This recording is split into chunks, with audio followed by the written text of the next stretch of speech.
அமெரிக்க அதிபர் Donald Trump அவர்கள் தினம் தினம் என்னை உலகத்துல ஒவ்வொருத்தருமே ஞாபகம் வச்சுக்கணும்னு சொல்லி ஏதாவது சர்ச்சையான பேச்சுக்கள் பேசிக்கிட்டே இருப்பாருங்கிறது எல்லாத்துக்கும் தெரிஞ்ச விஷயம்.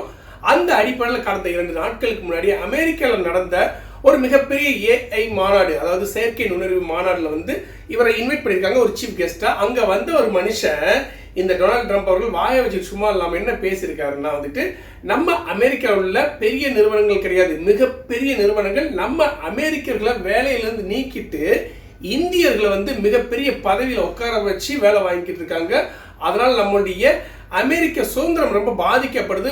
நம்ம அமெரிக்க மக்களை நம்பாம இருக்கக்கூடிய ஒரு சூழல் உலக மக்கள்கிட்ட நிறையவே இருக்கு. அது மட்டும் கிடையாது, அமெரிக்க நிறுவனங்கள் அமெரிக்காவில் தொழில் தொடங்காம சீனாவுக்கு போய் தொழில் தொடங்கிட்டு இருக்காங்க. அதனால அமெரிக்காவில் இதனால நிறையவே பாதிக்கப்படுறாங்க, பொருளாதாரம் பாதிக்கப்படுது. அதனால இனிமேல் நம்ம அமெரிக்க நிறுவனங்கள் இந்தியர்கள் யாரையும் வேலைக்கு எடுக்கக்கூடாது, அமெரிக்க நிறுவனங்கள் சீனாவில் போய் எந்த ஒரு நிறுவனங்களையும் தொடங்கக்கூடாது. இது என்னுடைய காலம், அந்த காலம் மலையேறி போச்சு. இனிமேல் அமெரிக்கர்களுக்கும் அமெரிக்க பொருளாதாரத்துக்கு தான் முக்கியத்துவம் கொடுக்கணுங்கிற தேவையில்லாத விஷயத்த அந்த இடத்துல சொல்லியிருக்காரு.